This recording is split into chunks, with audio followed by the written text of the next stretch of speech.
وبالهدي رسول الله توسلنا ببسم الله وبالهدي رسول الله وكل مجاهد الله لأهل الباب يا الله سلام الله على طه رسول الله صلاة الله سلام الله على ياسين حبيب الله توسلنا ببسم الله وبالهدي رسول الله توسلنا ببسم الله وبالهدي رسول الله وكل مجاهد لله لأهل البدر يا الله صلاة الله سلام الله على طه رسول الله صلاة الله سلام الله على ياسين حبيب الله. Assalamualaikum warahmatullahi wabarakatuh. Salam sejahtera, selamat malam sahabat Nusantara. Pada kesempatan malam yang menurut kami sangat berbahagia, Majelis Seni dan Tradisi Cirebon atau Mesti Cirebon kembali menemani sahabat Nusantara. Tentunya tadi dalam pembuka tayangan pada malam hari ini, sahabat Nusantara telah menyaksikan salah satu jenis kesenian Cirebon, genjring santri. Maka tema pada malam hari ini adalah resesi genjring santri. Seperti apa genjring santri? Di sebelah saya, sebelah kiri saya ada Bapak Abidin Asli. Saya biasa manggilnya Kang Abid atau Ang. Cuman nanti kadang-kadang Kang, kadang-kadang Ang, kadang-kadang Bapak. Tapi saya tidak pernah manggil Om. Karena Om kesannya playboy. Jadi Kang Abid ini beliau adalah salah satu pemerhati budaya, penggiat budaya. Banyak sekali karya-karya yang beliau lahirkan. Seperti dalam seni pertunjukan, Kang Abid ini pernah mementaskan tari wayang wong catur wong, Kang Abid ini. Cuman secara kebetulan beliau nyamar bekerja di pegawai negeri sipil. Kalau disebut PNS mukanya kurang berkenan. Nyamar saja, hobinya memang di ruang-ruang kebudayaan. Selamat malam Kang Abid. Salam. Nah, Kang Abid juga tadi salah satu pemimpin genjring yang tadi baru saja dihadirkan di tengah-tengah kita semua. Di sebelah Kang Abid ini keren ini, sebetulnya orang keren ini. Ini namanya Mas Teguh Rusiana Merdeka. Saya biasa manggil Mas Teguh. Selamat malam Mas Teguh. Mas Teguh ini masa mudanya memang masih muda. Sebelum masa mudanya mungkin adalah salah satu penggiat daripada seni genjring. Dan secara kebetulan sekarang beliau menjabat nyamar menjadi Wakil Ketua DPRD Kabupaten Cirebon. Jadi sahabat-sahabat santri jangan takut, belajar genjring bisa jadi Wakil Ketua DPRD. Ya, ini contoh baik. Jadi belajar genjring saja. Kalau belajar kitab agak berat ya belajar genjring saja. Ini bisa dicontoh ini Kang Teguh itu. Di sebelah Kang Teguh ada Kang Jamaluddin Muhammad. Nah, Kang Jamaluddin Muhammad ini adalah Ketua Forum Seniman Santri. Nah, sahabat Nusantara di Cirebon itu santri ada senimannya dan ada forumnya. Beliau sekarang jadi ketua. Pak Kang Jamaluddin ini juga banyak sekali membuat tulisan-tulisan dalam bentuk artikel, esai, dan sebentar lagi karya kumpulan puisinya akan keluar. Secara kebetulan juga Kang Jamaluddin juga menjadi salah satu penggiat di Pondok Pesantren Al-Kalamiah Babakan Ciwaringin. Jadi sahabat Nusantara di Cirebon pondok pesantrennya banyak. Dan malam hari ini kita berada di tengah-tengah kolam. Jari wong Cirebone sih balong. Ini ada tengah sini. Langsung saja sahabat Nusantara. Saya ke Kang Abid dulu. Kang Abid pakai mikrofon. Kang Abid, kita masih manual. Jadi Kang Abid bisa jelaskan ke sahabat Nusantara sejarah genjring santri. Silakan Kang Abid. Baik. Jadi kalau kita bicara sejarah, pasti vis a vis itu dengan Belanda. Vis a vis Gitu. dengan Belanda ya. Iya. Jadi genjring santri ini dalam catatan-catatan terdahulu di Cirebon itu dilahirkan ya, atau diwariskan oleh salah seorang putra dari Kesepuan Cirebon, Keraton Kesepuan, yang bernama Pangeran Abul Hayat Suryanegara. Nah, pangeran ini adalah adik Sultan ke-5 Kesepuan, yang kita kenal sebagai Pangeran Syafyuddin atau Sultan Matangaji. Yang ketika beliau terbunuh, adiknya keluar dari istana, dia mengembara dan ada dendam dalam dirinya. Ada dendam? Ada dendam. Kenapa dendam itu? Kepada siapa dia berdendam?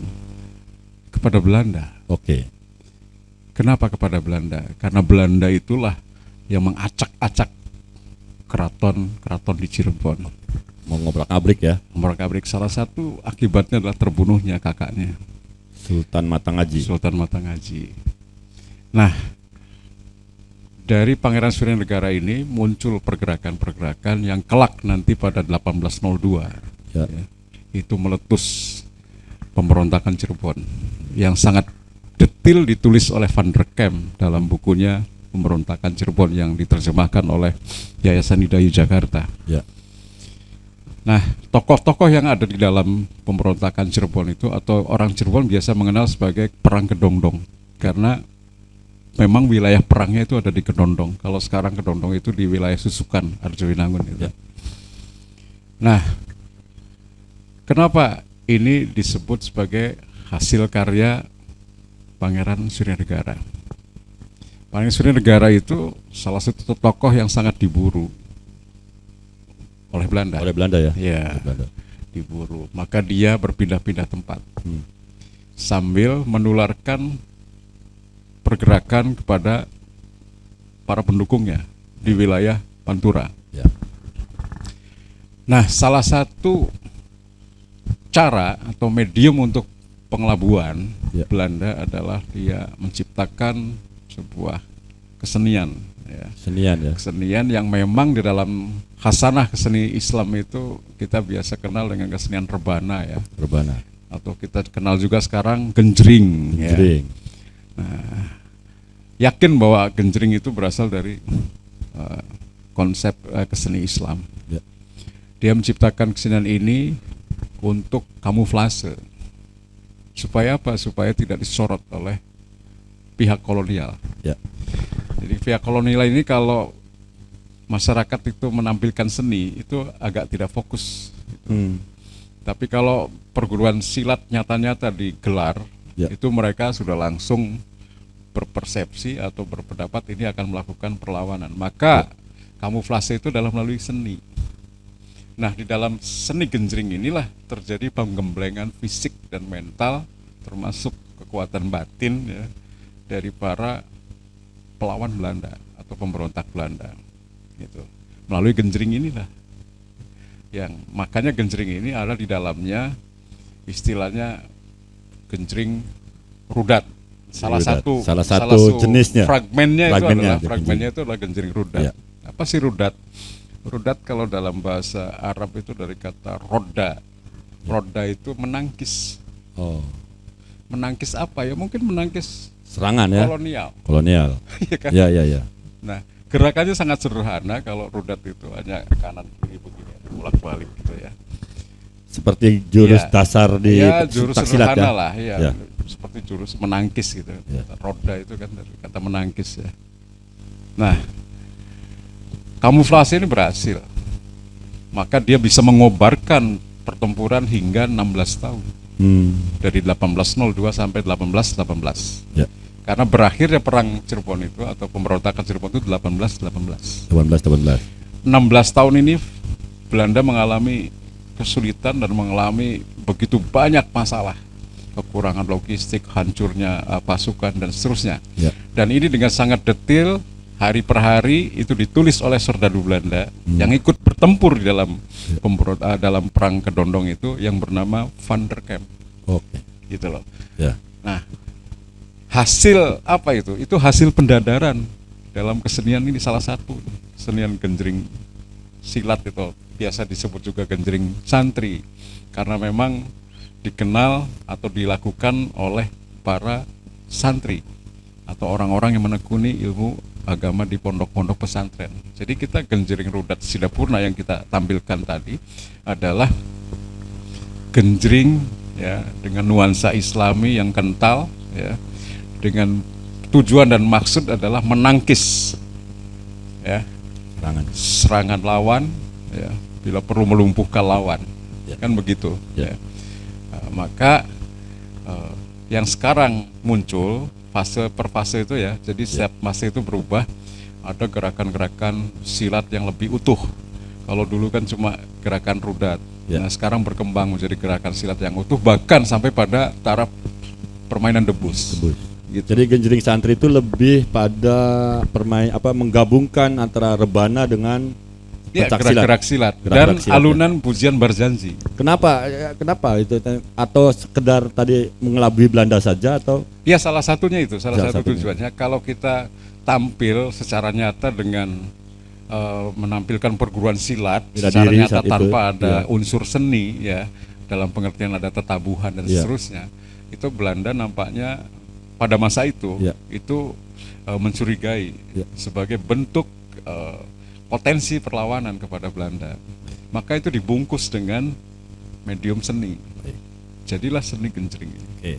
Saya kira itu. Gitu ya. Saya coba ke ini penggiatnya dulu nih, ke Mas Teguh. Mas Teguh, Mas Teguh kan dulu atau masih sampai sekarang belajar juga genjring santri. Apa yang menarik dari genjring santri? Kalau dibilang sekarang masih belajar, saya tidak bisa bilang masih ya. Karena aktivitas saya kebanyakan bukan main genjring sekarang. Genjring, ya. Jadi dulu sempat saya tadi dibilang saya tidak pernah mondok, tapi lingkungan saya lingkungan pesantren, hanya setiap sore saya ada kegiatan di pesantren dan salah satunya adalah belajar genjring santri ini. Sampai debus juga, sampai ilmu debusnya. Kebetulan nggak kuat badan saya Pak. Debus. Walaupun istri saya orang Banten, tapi saya masih belum kuat Pak. Debus. Apa yang menarik dari itu, dari genjring santri? Yang menarik ya, kalau bagi saya selaku anak muda waktu itu, bahkan anak kecil ada tradisi yang memang tadi disebutkan oleh Pak Abid, nilai-nilai keislamannya tinggi. Kedua, nilai nilai kebersamaannya juga banyak dan ada beberapa manfaat di dalam genjring santri ini. Kalau biasa saya sebut itu rudat, walaupun beda ya. Itu instrumen rudat tadi ya. Kalau dijelaskan rudat itu salah satu instrumennya dari genjring santri. Tapi di situ ada instrumen juga seperti pencaksilat dan yang lainnya. Secara nggak langsung kita belajar satu topik, tapi banyak manfaatnya. Ada agamanya, ada silatnya, ada genjringnya dan yang lainnya. Ada syiarnya juga ya. Syiarnya juga ada. Ya. Baik, saya geser ke Kang Jamal karena tadi Kang Teguh ini bertetangga dengan pondok pesantren. Nah, kalau Kang Jamal ini kan sekarang ada di Dalam pesantren. di pondok pesantren ya, di pondok pesantren ya masih ya. Tapi bukan santri, di pondok pesantren bukan santri, tapi ada di pondok gitu. Di atasnya santri lah kalau gitulah. Di atas santri juga masih. Kadang-kadang santri, kadang-kadang ustadz mungkin ya. Kang Jamal, aktivitas di pondok pesantren Al Kamaliyah masih ada juga genjring santri. Masih ada ya. Agak dekat aja mikrofonnya. Ya, genjring sebagai sebuah alat musik ya. masih diajarkan di pesantren. Ya. Hanya mungkin hanya sekedar alat musiknya ya. Ya. Jadi, kemudian dipadu dengan alat musik yang lain, misalnya ya alat-alat musik modern. Ada piano dan lain-lain. Ya. Nah, mungkin saya juga sebetulnya agak prihatin. Ya, Ya, agak dekat aja Mas. iya, Agak dekat Mas. Agak prihatinnya begini. Jadi Cirebon ini kan memiliki banyak sekali seni tradisi yang Ya. bernuansa keislaman, artinya mengandung nilai-nilai keislaman yang sangat kental sekali. Baik itu tadi misalnya rudat, atau ini kan nuansa keislamannya sangat kental. Pesannya juga pesan-pesan keislaman. Kemudian ada misalnya tari topeng, juga bercerita soal daur hidup ya, dan itu nuansa keislamannya juga kental. Pesan-pesannya kemudian juga bagian dari ekspresi keberislaman. Jadi saya membaginya dua, kesenian sebagai media dakwah Ya. dan kedua seni sebagai sebuah bagian ekspresi keberagamaan. Jadi seni sebagai ekspresi keberagamaan. Jadi genjring atau seni rudat ini saya memaknainya dua, dia sebagai media juga sebagai bagian dari ekspresi keberagamaan yang itu dimanifestasikan dalam bentuk kesenian. Jadi di dalam syariat itu kan ada 3 dimensi. Ada dimensi eksoteris yang syariat. Iya. Kemudian ada dimensi esoteris atau dimensi dalam. Ya. Nah, dimensi yang terdalam itu yang kita kenal dengan tasawuf atau hakikat. Nah, inilah jadi agama yang dikemas bukan lagi baju, bukan lagi bentuknya, tetapi substansinya tampil. Inilah dalam kesenian. Makanya dalam tradisi sufi itu kesenian menjadi bagian dari ekspresi keberagamaan. Misalnya Rumi tiba-tiba menari di tengah-tengah pasar. Lah menarinya ini bukan pertunjukan, tapi dia mengalami ekstase. Iya. Jadi itu karena itu bagian. Lah di pesantren itu saya berangkat dari sini. Di pesantren itu saya mengalami ada sedikit dalam tanda kutip kemunduran ya dalam berkesenian. Karena pertama, kesenian di pesantren saat ini itu terbatas. Alat-alat musiknya juga terbatas, tidak berkembang. Kemudian tidak merawat banyak sekali seni tradisi yang sebetulnya kaya sekali di Cirebon ini. Yang hilang dan tidak dirawat. Padahal lembaga pesantren ini kan lembaga keislaman. Dan kesenian-kesenian itu juga bagian dari dakwah gitu, dakwah keislaman yang awalnya ya keraton sebagai pusat dakwah, keraton sebagai pusat kebudayaan, keraton sebagai pusat kesenian, itu kan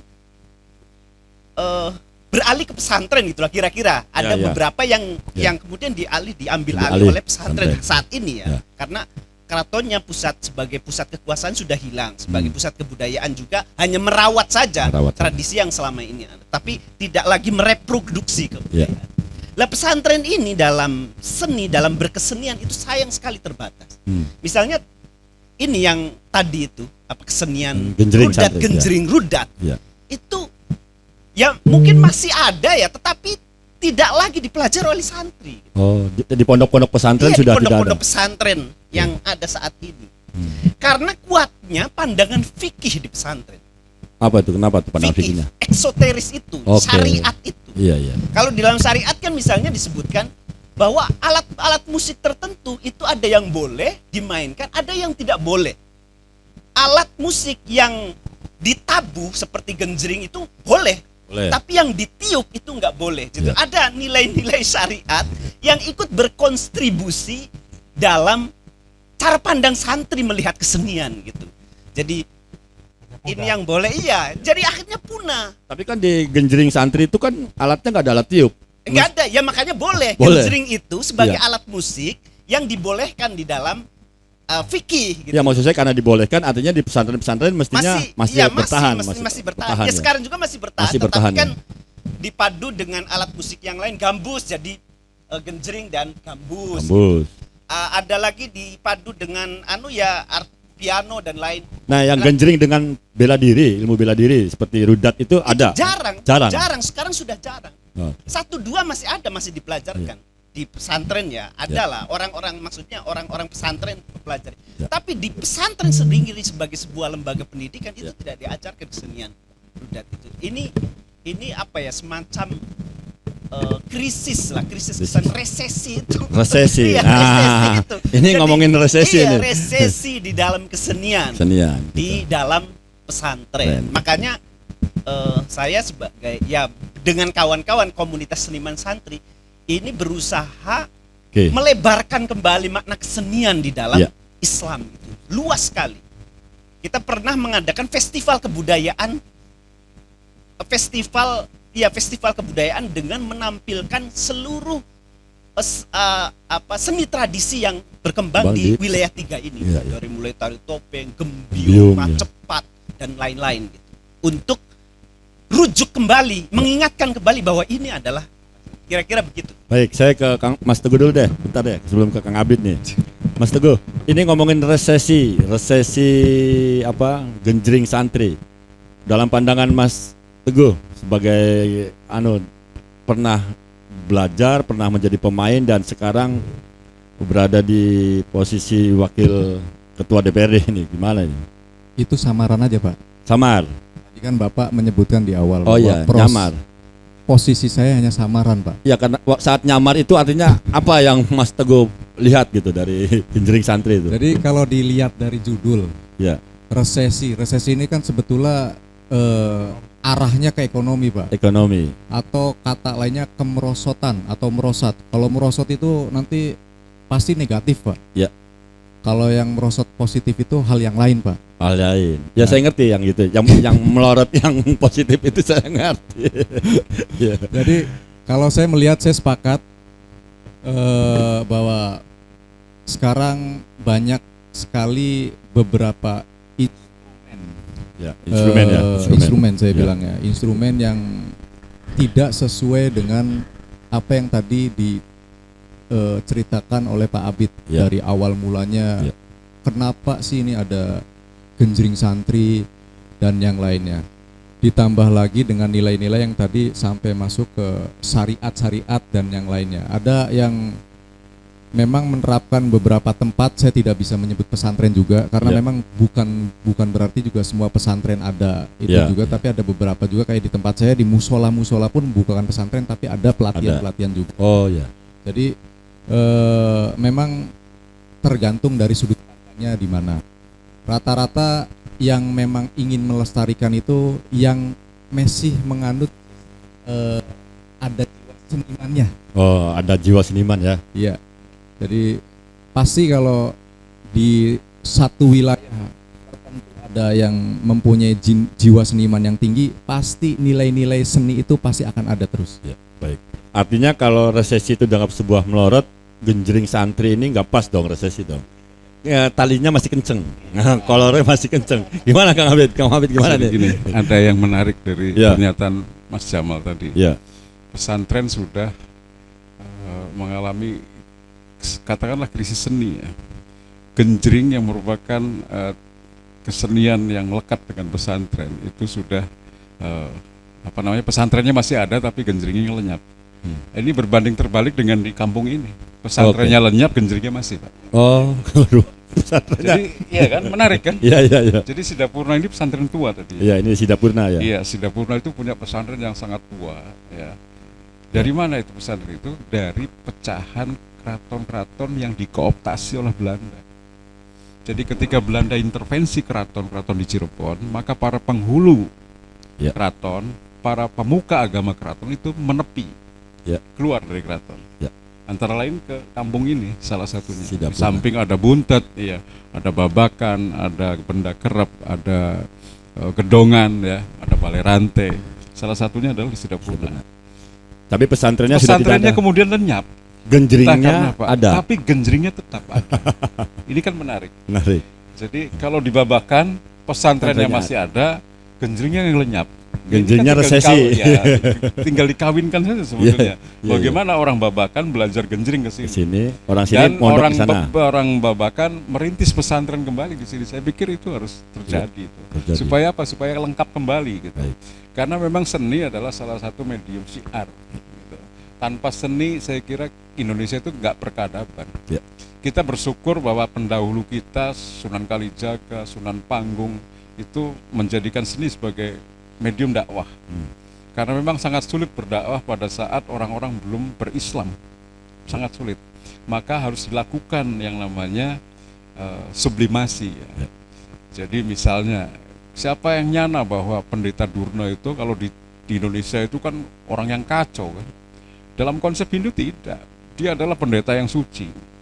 Pendawa Kurawa itu menghargai dia, menghormati dia begitu rupa karena dia adalah guru Pendawa dan Kurawa, kan begitu. Tapi kalau konsep kesucian Durna ini diteruskan, maka Islam nggak akan berkembang. Maka salah satu caranya adalah character assassination. Durna di character assassination menjadi seorang tokoh yang culas, tokoh yang tukang adu domba, maka dia hancur itu. Yang namanya katakanlah agama terdahulunya kan beralih ke Islam. Bahkan dalam konsep penyebaran Islam Sunan Kalijaga, jumlah Nayaga dan Sinden saja itu sudah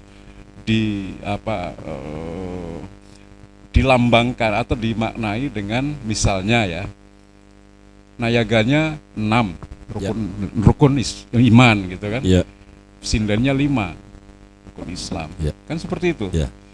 Bahkan senjata dalam pewayangan yang paling hebat itu namanya Jamus Kalimat Sada, yang berasal dari kalimat syahadat. Inilah yang menjadikan Islam berkembang. Melalui apa? Ternyata melalui seni. Jadi peradaban Islam di Indonesia itu tidak bisa dilepaskan dari seni. Tidak bisa. Tanpa kesenian tidak akan ada Islam di Indonesia. Jadi kalau ada yang mengharamkan kesenian tuh lugu. Islam tidak mengharamkan kesenian. Tidak mengharamkan. Tentu saja sesuai dengan konsep-konsep Islam. Jadi saya pikir tidak. Mungkin yang lain-lain lah yang mungkin sekarang yang lagi tren itu bagaimana Mas Kiai Ma'ruf Amin bicara tentang K-pop itu barangkali itu yang lagi tren. Nah ini luar biasa sebetulnya. Tapi ini udah lompatan besar bagaimana tokoh Majelis Ulama Indonesia. Iya kan? Kalau boleh maaf, yang lagi in sebetulnya Gus Miftah. Gus Miftah. Sama lah ya. Kalau Gus Miftah nyeleneh itu wajar. Tapi kalau Kiai Ma'ruf Amin nyeleneh itu, nah ini rada menarik menurut saya kan. Kalau Gus Miftah nyeleneh, terus Muafik nyeleneh itu biasa. MH ini nyeleneh itu biasa. Tapi kalau seorang Kiai Haji Ma'ruf Amin nyeleneh itu luar biasa menurut saya. Ya nyeleneh artinya kita harus belajar K-pop. Untuk apa? Untuk mengembangkan kebudayaan. Kita contoh K-pop hebat kan itu? Hebat. Itu sama saja kayak PNS yang ngerti sejarah itu hebat loh. Saya tahunya orang mau jadi PNS tuh pakai fulus gitu. Ternyata ada juga yang pakai pikiran-pikiran dan gagasan. Seni karena kesenian ya. Begitu. Jadi saya pikir itu menarik. Jadi genjring itu kan hanya salah satu saja dari kesenian yang ada di Indonesia. Saya tertarik dengan justru saya ingin melebar, Mas Kampleng, pada bagaimana seni tradisi Cirebon. Karena Cirebon itu keseniannya seluruhnya memiliki makna. Tidak ada satupun siapa bilang topeng tidak Islami. Mas Kampleng kalau menonton topeng yang namanya topeng Panji. Itu orang yang mengerti seni, orang yang mengerti hakikat itu akan tertegun. Bagaimana sebuah tarian topeng yang tidak banyak gerak tetapi musiknya bergemuruh. Itu topeng Panji. Dan ternyata topeng panji itu adalah ekspresi dari orang melakukan transenden ya, hubungan transenden dengan yang maha kuasa. Nah, manusia itu diarahkan menjadi, kalau dalam Islam itu insan kamil, yang sempurna.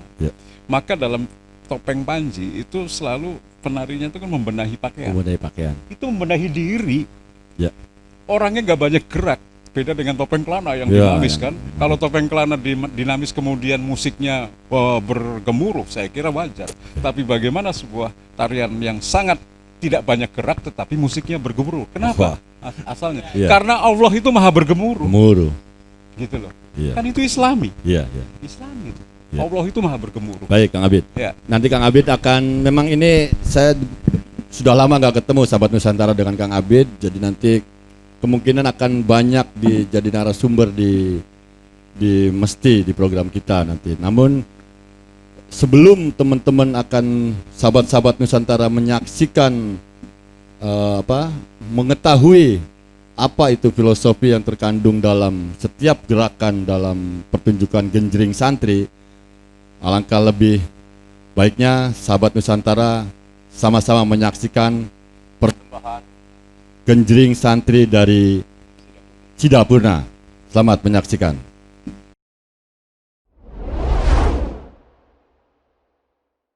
Khairu ma anwati'a syara al-musyafa'u fil wara.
Sahabat Nusantara, kita beri plus buat kelompok genjring santri dari Sidapurna.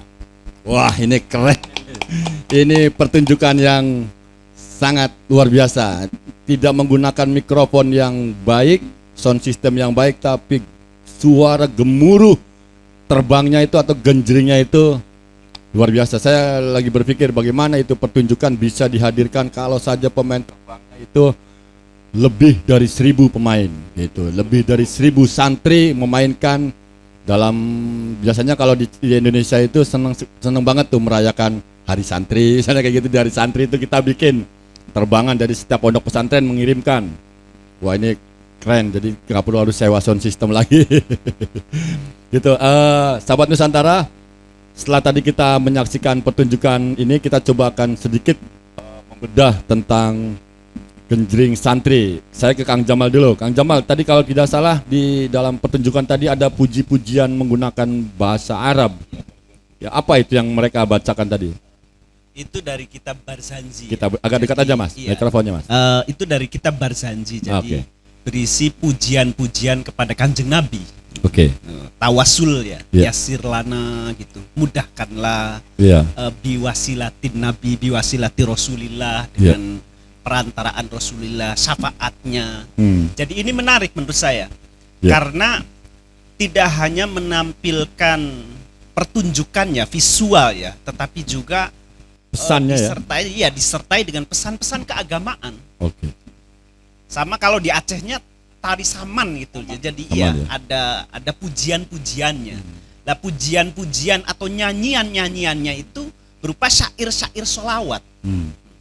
Syair-syair sholawat yang ditampilkan dalam bentuk kesenian.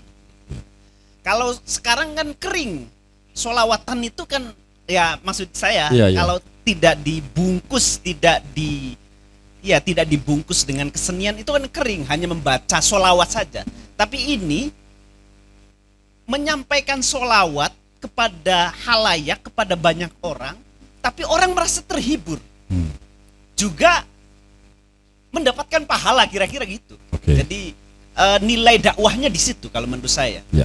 Jadi agama itu ditampilkan, dipasarkan, kemudian dikenalkan kepada masyarakat melalui pertunjukan, melalui kesenian. Inilah yang saya katakan tadi, dimensi esoteris atau dimensi terdalam dari agama. Jadi intinya bukan lagi bungkusnya. Bungkus boleh apa saja. Apa Tapi saja ya? yang penting substansinya bisa tersampaikan. Yang baik ya. Nah, beda kalau kita menggunakan 3 kategori, misalnya ada seni tinggi, seni populer, dengan kesenian rakyat. Ya. Nah, ini kan bagian dari kesenian rakyat, kesenian yang lahir dan diproduksi oleh rakyat, bukan seperti kesenian populer yang lahir dan dibesarkan oleh industri media misalnya. Ya. Nah, di dalam kesenian rakyat itu, kesenian itu lahir bukan dari ruang hampa, bukan dari ruang kosong. Ya. Tapi kesenian selalu menjadi bagian dari masyarakat itu, tidak lepas. Kalau kata Mas Kampleng itu tidak menyatu antara masyarakat dengan kesenian, itu menyatu. Ya. Ini ciri dari kesenian rakyat itu. Kalau tadi misalnya diceritakan ya bahwa sejarahnya adalah bentuk perlawanan terhadap kolonialisme Belanda melalui penyamarannya, kamuflase melalui kesenian, itu kan berarti ada nilai dakwah, ada misi, ada dakwah yang dibungkus dengan. Artinya ini tidak ujug-ujug hanya menghibur saja. Kesenian itu ya oke, menghibur, itu bagian dari kesenian ya, untuk senang, agar orang senang, agar orang bahagia. Orang datang dulu ya, mengundang orang datang ya. Mengundang orang datang. Tetapi kesenian juga memiliki tujuan. Yaitu transformasi sosial itu melalui nilai-nilai agama kalau dalam kesenian beragama. Baik. Saya ini kalau dengar pendapat cerdas tuh suka kagum. Sahabat Nusantara, nanti saya ke Kang Abid ini. Ini 2 jawara sebetulnya, Mas Teguh dengan Kang Abid ini. Tadinya mau saya suruh bergerak di sini, pencak silatnya seperti apa. Cuman karena ini tempatnya tidak cukup untuk pamer kemampuan. Kalau kemarin Ibu Fitria itu kan di Sintren, Sintren dia nembang Sintren. Cuman Mas Teguh mau kita tes ininya udah panggungnya tidak cukup, bukan panggung tidak cukup. Dan sahabat Nusantara, pada kesempatan malam yang berbahagia ini, di depan kami ini ada makanan istimewa, makanan khas Cirebon, tahu petis. Nah, ini petisnya enak. Ini persembahan dari ini nih, tahu petis nih, tadi ada sponsor nih, dari Lagis Rumah Makan dan Kebun Pemancingan. Nah, ini terus juga terima kasih juga buat Mas Dian Distro Topeng. Nanti terima kasih juga buat Bapak dan Ibu yang tidak mau disebutkan namanya, sudah membantu pelaksanaan kegiatan ini. Semoga kalau punya hutang cepat lunas, kalau belum punya jodoh cepat dikasih jodoh, kan gitu. Kang Abid, ini saya mau praktek nggak bisa nih. Ya maunya sih mau sudah atas meja nggak enak, nggak sopan. Kang Abid bisa jelasin ke saya tadi gerakan-gerakan yang ada di Genjring Santri itu seperti apa? Ini pakai ini Mas. Tadi itu gerakan silat ya. Ya. Itu tapi ya gerakan dasar. Gerakan dasar. Ya. Gerakan dasar. Karena di silat itu kan ada gerakan dasar dan ada gerakan yang memang untuk mematikan lawan. Ya. Dan pencak silat di kita ini memang kalau ditaruh di gelanggang nampaknya mereka agak kagok, karena kalau di IPSI itu kan ada istilah standarisasi gerak yang dipertandingkan ya. Atau SGYD gitu. Ya. Nah, kita ini kalau turun ke gelanggang ini rada kacau karena kita terlatih dengan mengarahkan serangan itu pada bagian-bagian mematikan pihak lawan. Ya, oleh karena itu ya sudah kita berkecimpung aja di kesenian gitu. Ya, karena kita ini kalau sudah melatih refleks bertahun-tahun, berpuluh tahun, bahkan mungkin ratusan tahun di kampung ini perguruan silat itu ada. Ya. Refleks itu kemudian tereduksi oleh aturan. Ya. Sehingga coba kita melihat gerak-gerak silat dalam pertandingan silat itu nampaknya kering. Ya. Karena ada body protector, low protector. Ya. Kemudian kita hanya mengarahkan pada bagian-bagian yang dilindungi. Dan itu secara apa ya? Secara apa kalau kita katakan silat itu begitu banyak jurusnya ya. Tapi kemudian tereduksi oleh aturan ya.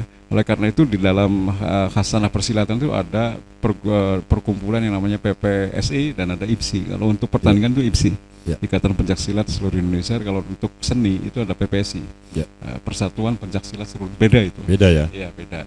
Nah kita masuk PPSI. PPSI itu karena bukan untuk tanding di arena ya. Gitu.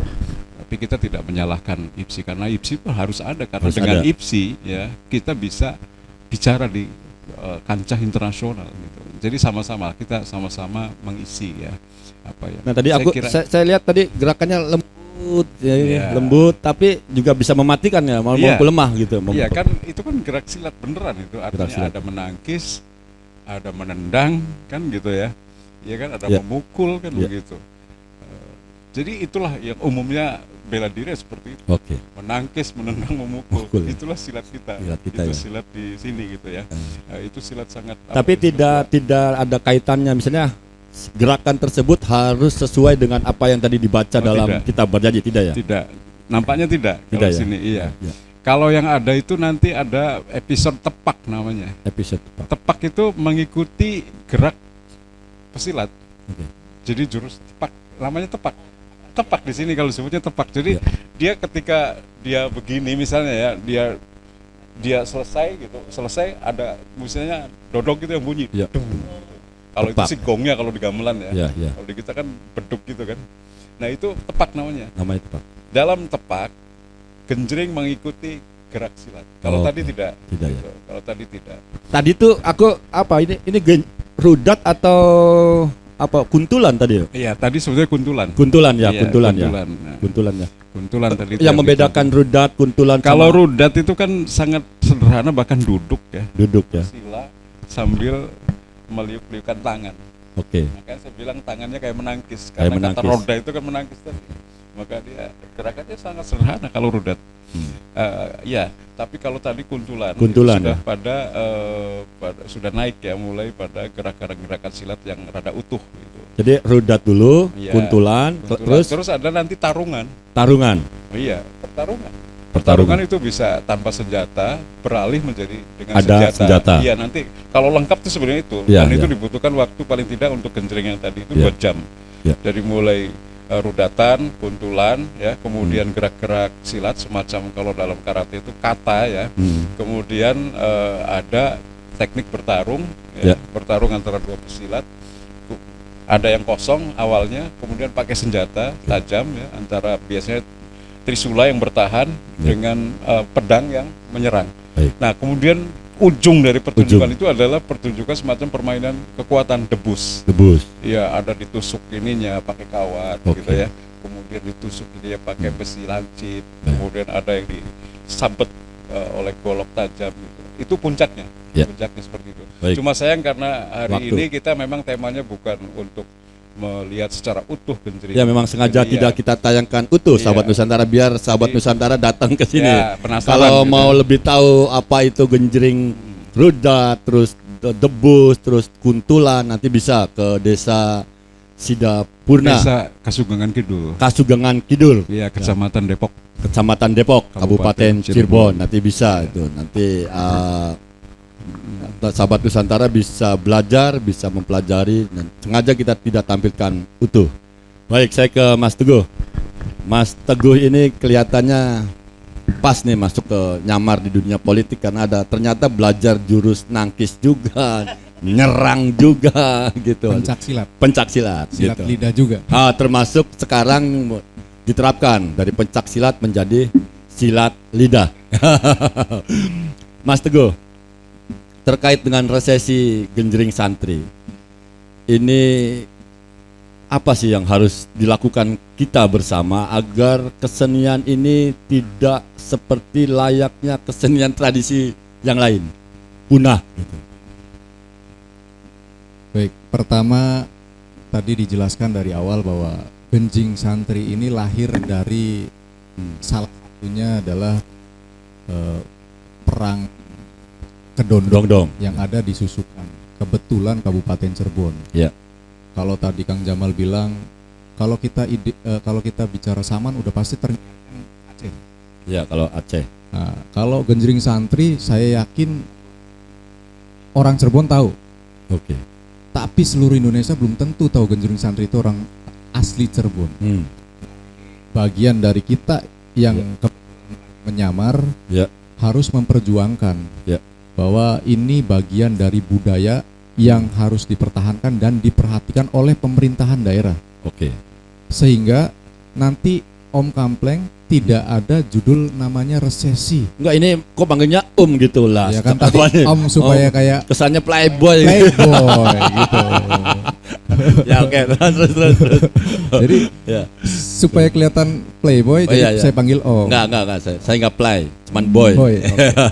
Jadi kita juga bukan hanya adanya perubahan zaman ini, tadi disebutkan juga bahwa Kiai Ma'ruf Amin sudah menyentuh ke K-pop, bahwa saya melihat ada salah satu ustadz yang nyentrik, yang berani gitu menyiarkan agama di dalam klub diskotik, Gus Miftah namanya, dan beliau sukses sehingga membuat trademarknya beliau adalah salah satunya itu keberhasilannya. Sukses itu diskotiknya tutup atau banyak ya? Banyak yang tobat lah. Banyak yang tobat. Sukses itu suk dan ses. Gitu. Ya. Nanti panjang lagi kalau. Ya, kita nanti bahas Gus Miftahnya lah. Jadi ini harusnya kami di pemerintahan daerah harus lebih memperhatikan lagi supaya tidak ada nanti judulnya resesi. Ya. Itu aja. Dari pemerintahan. Ya. Yang harus dilakukan masyarakat. Karena itu tidak menjadi tanggung jawab semata pemerintah toh. Iya. Ini kalau kita diatur dalam pemerintah, diregulasi, pasti nanti akan ada efek ke masyarakatnya. Contoh, kalau kita memang perhatian khusus, berarti pemerintahan harus memberikan satu pemahaman khusus. Santri ini penting. Tentang Genjring Santri yang penting itu ya. Misalnya dengan mengadakan pelatihan dan diaktifkan kembali di pesantren-pesantren. Dengan membuat salah satunya kurikulum walaupun bukan masuk ke dalam regulasi pemerintahan daerah.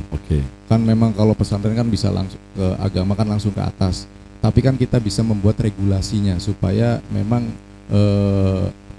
kesenian ini tidak pudar lah. Resesi, tidak pudar ya. Kalau resesi kan masih Plorodin. masih melorot. Kalau pudar Ya. kan udah hampir hilang. Hampir hilang. Bahkan hilang kalau pudar kan. Ya. Jadi kalau yang tadi dikomplain oleh Pak Adit ini kan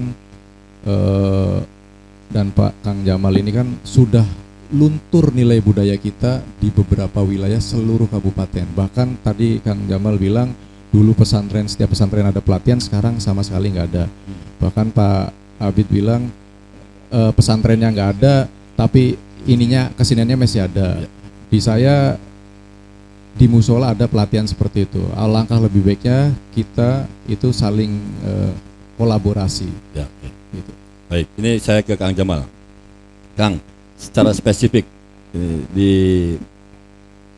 pesantren itu bagaimana, misalnya apa yang harus dilakukan di pesantren agar genjring santri ini tetap bertahan? Mesti tadi ada penjelasan banyak variabel genjring, ada hadroh, ada qasidah, ada apalagi tadi marawis dan lain sebagainya. Tapi ini kan genjring yang berkolaborasi dengan ilmu bela diri ya, ilmu ketangkasan. Gimana, Mas? Saya kira penting juga misalnya Itu mic-nya main kali ya. Nah, ya. menjadi bagian dari kurikulum di pesantren. Ya. Kesenian menjadi bagian dari kurikulum atau ekstra kurikuler di pesantren. Karena selama ini pesantren lebih menitik beratkan pada pelajaran-pelajaran keagamaan gitu. Jadi kesenian itu lewat itu jarang sekali. Padahal kalau Pak Abid tadi saya menarik sejarahnya, misalnya lahirnya genjring santri ini yang dipadu dengan silat itu kan dari Pangeran Suryanegara ya, Abul Hayat Suryanegara, yang mempelopori perlawanan terhadap kolonialisme Belanda dan juga melahirkan pesantren-pesantren yang ada di Cirebon ini. Mestinya kiai-kiai yang merasa masih keturunan Pangeran Suryanegara itu yang melanjutkan apa yang sudah dirintis ya, melalui gerakan kesenian, seni tradisi ini agar tidak punah gitu. Karena sayang menurut saya. Jadi pertama bobot keseniannya ini berkualitas. Ya. Jadi bukan hanya soal hiburan saja, tapi ada pesan yang ingin disampaikan, ada nilai-nilai yang diajarkan gitu. Terus kesenian-kesenian yang lain juga perlu dipertahankan karena ini bagian dari diri kita. Kesenian, kebudayaan itu kan bagian, kesenian dan kebudayaan kan bagian dari diri kita. Kalau identitas kebudayaan kita hilang, maka ya kita tidak memiliki lagi akar yang kuat, karena kebudayaan itu kan menjadi akar bagi kita. Itu kan daya hidup kita kan karena memang ada pertahanan melalui kebudayaan itu. Ya. Nah, saya kira penting Kang Ableng untuk mengajarkan kesenian di pesantren seperti yang Pak Abid tadi. Ya. Jadi pesantren juga perlu saling melengkapi gitu antara kolaborasi antar pegiat kesenian juga berkolaborasi ke pesantren untuk mengajarkan kesenian dan juga orang-orang pesantren juga untuk berbagi pengetahuan keagamaan terhadap pegiat kesenian. Iya, kesenian, karena ini kolaborasi yang saya kira cukup baik ya. Agar kesenian ini tetap bertahan dan bermanfaat untuk orang banyak ya. Bertahan untuk. Artinya ketika kita diserbu oleh kebudayaan populer misalnya, kebudayaan yang diproduksi oleh industri kebudayaan yang kapitalisasi kebudayaan itu, kita masih bisa bertahan melalui tradisi-tradisi seni yang ada di masyarakat itu. Baik, Kang Abid tadi mau nambahin. Ya, saya menarik nih. Saya mungkin lebih agak luas ya. Bicara tentang pendekatan budaya. Ya, genjring itu kan salah satu sampel saja. Tapi saya ada yang lebih luas dan mungkin juga perlu menjadi kontemplasi bagi kita sebagai sebuah bangsa. Jadi kita ini sering lupa ya, bahwa ada satu pendekatan yang dianggapnya sepele, tetapi sebetulnya itu bisa mengutuhkan sebuah bangsa. Apa itu? Budaya. Seni budaya. Kita melihat pendekatan apapun di luar seni budaya menurut saya gagal. Pendekatan politik banyak gagal kok. Jadi penyelesaian masalah bangsa ini dengan pendekatan politik banyak gagal. Yang terjadi adalah disintegrasi menurut saya. Pendekatan hukum kita tahu lah bagaimana awut-awutannya hukum. kemudian pendekatan ekonomi, kita melihat kita tidak bertumbuh dengan lompatan-lompatan besar, tapi kita semakin tercabik-cabik. Nah, pendekatan yang paling mungkin adalah pendekatan budaya. Kenapa saya mengatakan pendekatan budaya itu maha penting? Pernahkah kita mendengar ya, ada perbedaan genre seni itu tawuran? Iya. Misalnya grup wayang kulit tawuran dengan grup degung. Pernah nggak? Yang terjadi adalah Kolaborasi, oke. Yang terjadi adalah saling mengisi. Iya. Tapi kita di sektor lain kita melihat antar fakultas dalam satu perguruan tinggi itu tawuran.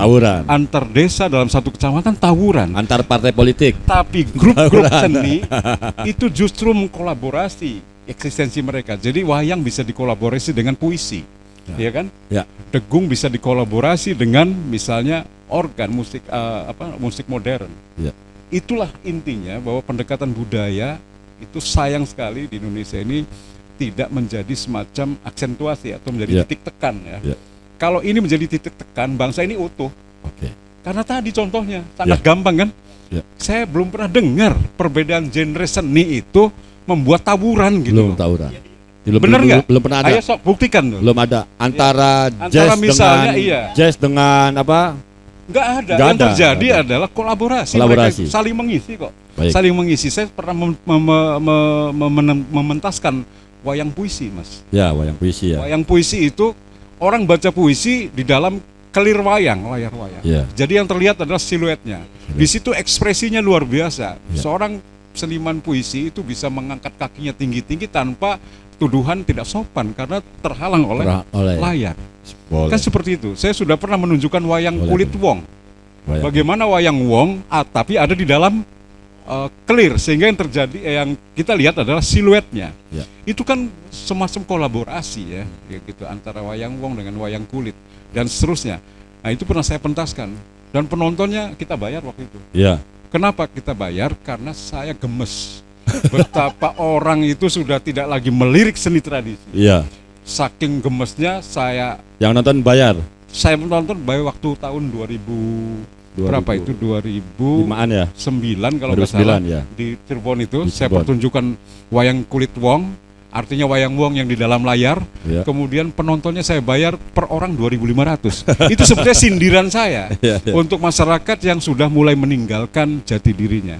Saya pikir begitu sebuah kebudayaan sebuah bangsa itu runtuh, maka runtuh pula bangsa itu. Baik. Nah, ini menjadi saya sambung tadi pesan tadi ya, bahwa ya. betapa pentingnya budaya itu. Saya kira itu Mas Kamran. Baik, Mas Teguh, di penghujung ini apa yang ingin disampaikan ke sahabat Nusantara? Kalau yang ingin disampaikan ya sebenarnya ini sebetulnya tamparan besar buat saya selaku generasi muda Ya. untuk bisa mempertahankan nilai-nilai budaya seni yang tidak yang tidak seberangan dengan akidah agama. Ya. Bahkan ini kan sebetulnya menguatkan agama kita. Oke. Mayoritas bukannya kita ini beberapa budaya di kita itu terlahir akibat adanya kepercayaan atau Ya. agama. Ya. Jadi kalau kita bisa mempertahankan budaya itu ya. Betul kata Pak Abid bahwa kita akan tetap utuh. Baik. Gitu, Pak. Tidak akan terpecah ya. Tidak Utuh akan ya? terpecah. Tidak ada tawuran di antara kita. Iya. Ya. Tidak ada tawuran. Ada lagi yang mau disampaikan? Itu aja. Oke, Mas Jamal, kita ini penutup nih, Mas Jamal nih penutup. Closing statement. Tadi sudah satu-satu sudah, tinggal Kang Jamal ini. Saya berharap bahwa Agak dekat aja, Mas. Iya, saya berharap bahwa seni tradisi seperti Genjering Santri dan seni tradisi yang lain yang berkembang dan masih ada di Cirebon ini juga diajarkan di pesantren-pesantren. Pesantren. Jadi kolaborasi itu. Ya. Sehingga seni tradisi ini tidak hilang. Tidak hilang. Karena sekarang ini kan orang lebih memilih hiburan dari media yang lain, media yang selama ini ya kita kenal lah, dari media sosial, dari hampir semua pentas seni tradisi yang sekarang ada di Cirebon ini hampir mengalami kepunahan. Meskipun belum ya. Nah, itu harus diselamatkan, salah satunya lembaga pendidikan pesantren. Oke. Salah satunya itu ya. Baik, sahabat Nusantara, ini Mas Jamal ini dari pondok pesantren, nanti mesti akan main ke pondok pesantrennya. Masih adakah seni tradisi di sana? Kita lihat nanti. Nanti juga pas Teguh ini kita tunggu karyanya, karena apakah Mas Teguh berhenti dari genjring santri menuju perguruan silat lidah ini kembali lagi berkesenian atau tidak, kita tunggu tahun ini. Dan Kang Abid juga mudah-mudahan selalu diberi kesehatan karena akan terus mempertahankan genjring santri. Sahabat Nusantara, seperti tradisi di tayangan mesti, nanti Mas Jamal bisa berdiri di sebelah obor sini, Mas Teguh di sini, Pak Abid di sini. Nah, seperti biasa kami akan memberikan anugerah persaudaraan kepada sahabat-sahabat seniman, budayawan, pemerhati yang telah meluangkan waktunya untuk hadir malam hari ini. Nanti yang akan memberikan Mbak atau Ibu Evi Wahyu. Nah, ini buat Mas Jamal dulu. Mas Jamal sampaikan terima kasih kami, salam buat santri di keluarga di rumah.